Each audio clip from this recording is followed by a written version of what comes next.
जय सच्चिदानंद। चलिए, माता सती की कहानी। जब ब्रह्मा जी सृष्टि कर रहे थे उस समय मनु और शत्रुपा को उत्पत्ति किए और मनु और शत्रुपा से 3 पुत्री 2 पुत्र उत्पन्न हुए, प्रियव्रत और उत्तानपाद। 3 पुत्री आकृति, देहुति और प्रसूति। आकृति का विवाह रुचि प्रजापति से, दूसरी कन्या देहुति का कर्दम भगवान से, तीसरी कन्या प्रसूति के दक्ष प्रजापति से। दक्ष प्रजापति से 16 कन्या उत्पन्न हुई, जिसमें 13 धर्म को, 1 अग्नि को, 1 पितृगण को, सबसे छोटी बची ब्याही जो शंकर भगवान को शादी किया गया,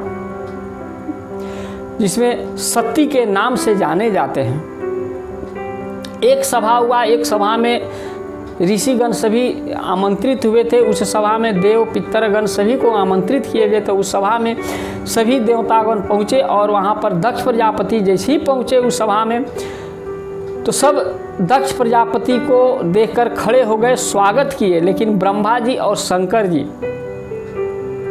आसन पर अपने बैठे ही रह गए। तब दक्ष प्रजापति ने देखी कि ब्रह्मा जी हैं, ब्रह्मा जी को प्रणाम करके अपने आसन पर बैठ गए। जब अपने आसन पर बैठ गए तब कहीं कि देखो, ये तो शंकर अभी मुँह से भी स्वागत भी नहीं किया। ये शिष्टाचार की बात कहता हूँ ऋषिगण, सुनो।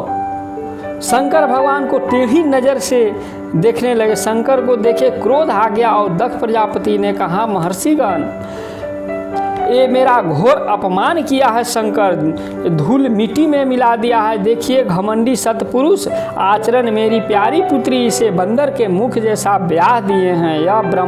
यह पुत्र के समान है। इसे उचित था कि मेरा स्वागत करता, मुझे प्रणाम करता, परंतु इसे वाणी से स्वागत नहीं किया। यह अपवित्र रहने वाला शंकर घमंडी है, प्रेतों के स्थान में रहता है, या प्रेतों के माला पहने हुए रहता है, और ये स्वागत भी नहीं किया, थोड़ा सा भी स्वागत नहीं किया।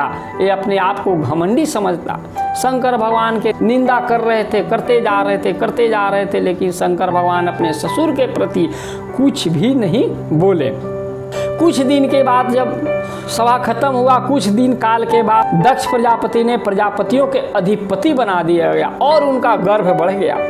और जब गर्भ बढ़ गया तो और घमंडी हो गए प्रजापति, दक्ष प्रजापति।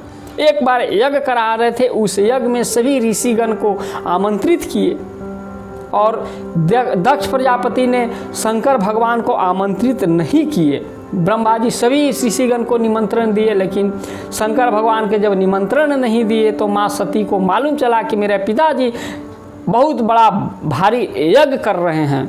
तो सती ने कही कि पिताजी यज्ञ जब कर रहे हैं तो सब देवतागण ऋषिगण सब जा रहे हैं, तो हम क्यों नहीं, हम तो उनका पुत्री हैं। तब महादेव जी से कहने लगे कि हे महादेव जी, आपका ससुर सुनते हैं कि यज्ञ कर रहे हैं, उसमें आपको निमंत्रण है? तो बोले कि नहीं, मुझे तो निमंत्रण नहीं है, और ऋषिगण का है लेकिन मुझे निमंत्रण नहीं है, तो हमको जाने का बहुत लालसा, इच्छुक कर रहे हैं। तब कहीं कि नहीं, तुम इच्छुक कर तो रही है, लेकिन पिता के घर बिना निमंत्रण के नहीं जाना चाहिए। बिना बुलाए पिता के घर निमंत्रण नहीं जाना चाहिए, बिना निमंत्रण का। तब सती नाराज हो गई, कहीं कि हमको बहुत उत्सुकता हो रहा है जाने के लिए, देखने के लिए, वहाँ जन्मभूमि को देखने के लिए। वहाँ पर हमारे आए हुए अतिथि लोग, बहन भी आएगी, सभी आएगी, उसको देखने का बहुत लालसा लग रहा है, और वहाँ पर जो पिता और माता का उपहार जो स्वीकार करूँगा, बहुत आनंद होगा।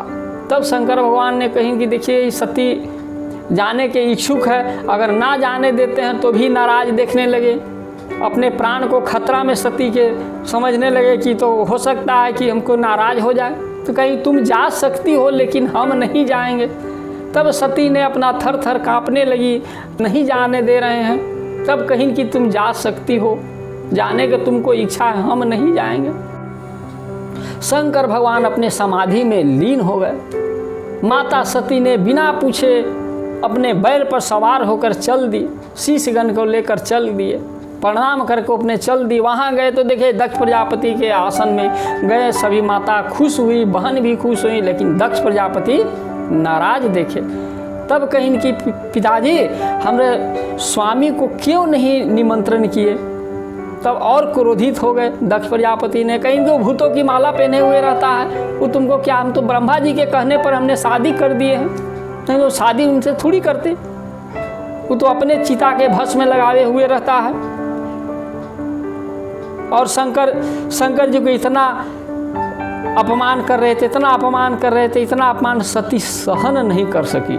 जब सहन नहीं कर सकी तब कहें कि पिताजी, जो शिव नाम का 2 अक्षर से जो नाम ले लेता है उस सभी पापों का दूर हो जाता है, और क्रोधित हो गए। मेरे स्वामी का 2 अक्षर का नाम लेने से पापों का नाश हो जाता है, और क्रोधित हो गए। वो तो तमोगुण के हावी और सब जितना भी भूत पिचास के रहता है, हड्डी के नर मुंड का माला पहने हुए रहता है। तब कहेंगे पिताजी इतना घोर निंदा मत कीजिए, और करने लगे दक्ष प्रजापति ने। न तेना देहे न हरे कीर्तागसो देहोद्विज नाल्यम क्रिजन्मा। ये शरीर जो है आप ही से उत्पन्न हुआ है पिताजी, जब तक ये शरीर रहेगा तब तक आपसे संबंध रहेगा, इसीलिए इस शरीर को हम प्राण त्याग देंगे। न शरीर रहेगा, ना आपसे मुलाकात होगा, ना आपसे क्रोधित होइएगा। तब सोदान मुक्ताप्यम च नाभिचक्रत स्नेह स्थाप्यम धीरोरसी स्थित। प्राणायाम के द्वारा अपान को एक रूप करके नाभि चक्र में स्थित के आयु को अग्नि में धारण करके देवताओगण देखते रह गए, और वहीं पर सती प्राण त्याग दिए। जब देवता लोग देखते रह गए, सब इधर से उधर भाग रहे थे, भागने लगे। शिष्यगण, महादेव जी का शिष्यगण मारपीट, भूत प्रेत मारपीट करने लगे।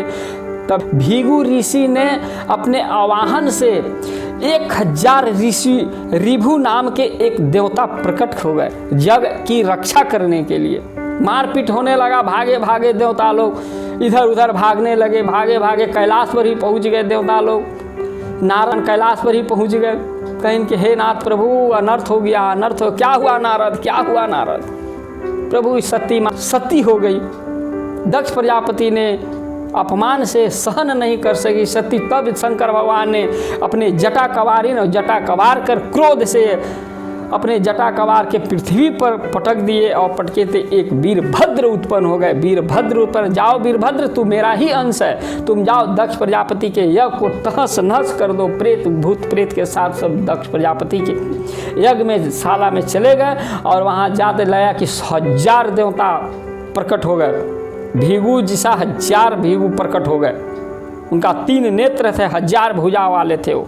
तूफान के आंधी तूफान करते, तूफान लगा कि कोलाहल, अब प्रलय हो जाएगा मानो। दक्ष प्रजापति के यज्ञ में देखें कि तो प्रलय हो जाएगा, कहीं भी भूत प्रेत तो नहीं है, ये महाप्रलय होने वाला, ये शंकर का ये अनहोनी होने वाला है। सब भागो, इधर उधर भागने लगे, देखते ही भागने लगे। दक्ष प्रजापति पकड़ लिए देवतागण को, सब पकड़ के वही कुंड में डालने लगे, मारपीट करने लगे।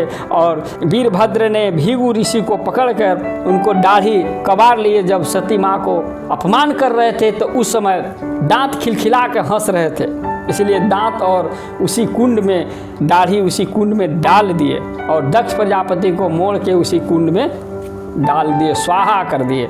उसको मुंडी कट नहीं रहा था, ममोड़ चमोड़ के उसी कुंड में स्वाहा। भागे भागे कैलाश पर सब चले गए। सभी भागे भागे महादेव के पास पहुँचे, और ब्रह्मा जी को त्राही माम करने पहुँच गए वहाँ। हे प्रभु ये। तब ब्रह्मा जी कहीं क्या हुआ? ब्रह्मा जी कहीं कि हम तो इसीलिए नहीं गए थे, जानते थे इस बात को कि सती हो जाएगी, इसलिए हम भी नहीं गए थे। ब्रह्मा जी उस यज्ञ में नहीं गए थे, निमंत्रण था लेकिन वहाँ गए नहीं थे। तब कहीं कि चलो शंकर भगवान भोले भंडारी हैं, वो शंकर भगवान वो माफ़ कर देंगे, चले उनको आवाहन करें, उनको सत्कार करें। शंकर भगवान भी गए कहीं कि दक्ष प्रजापति को माफ़ कर दीजिए, जो भरा बुला हुआ माफ़ कर दीजिए। शंकर भगवान तो भोले भंडारी हैं, वो तो किसी को माफ़ कर भी देते हैं। तब वो कहीं कि ठीक है, चलिए वो यज्ञ का क्षतिपूर्ति किया जाए। क्षतिपूर्ति करने के लिए गए, वहाँ पर दक्ष प्रजापति को बकरे का मुंडी जोड़ दिया गया, और भीगु ऋषि को बकरे का दाढ़ी लगा दिया गया। जब दाढ़ी लगा दिया तो उनको जीव परिणत हो गए, वो खड़े हो गए, और खड़े होकर बोलने लगे। तब बम कहने लगे। शंकर भगवान को जब नज़र पड़ा तो देखे कि शंकर भगवान हैं, तो ससुर है। लेकिन सती को जब याद आई तो रोने लगे। जब रोने लगे तो देखे कि शंकर भगवान का सब किया हुआ लीला है, शंकर भगवान ने ही हमको मुक्ति दिए हैं। बकरे का सिर लगा दिए, तो उसी समय बम बम भोले कहने लगे। बकरे का आवाज़ टन टन होता है, इसलिए बम बम भोले, इसलिए हम लोग भी बम बम भोले शंकर कहते हैं। वही सती जो है नैना के गर्भ से हिमाचल की, मेना के गर्भ से हिमाचल की पुत्री बनी और वही नाम से पार्वती उत्पन्न हुई और शंकर भगवान से ब्याह हुआ। और शंकर भगवान से ब्याह हुआ, जो शंकर भगवान तो भोले भंडारी हैं, सभी को कल्याण करते हैं। वो तीनों लोग के त्रिकाल है, वो सतो रजो तमो का हरण करने वाले हैं, सभी को गुण देने वाले हैं।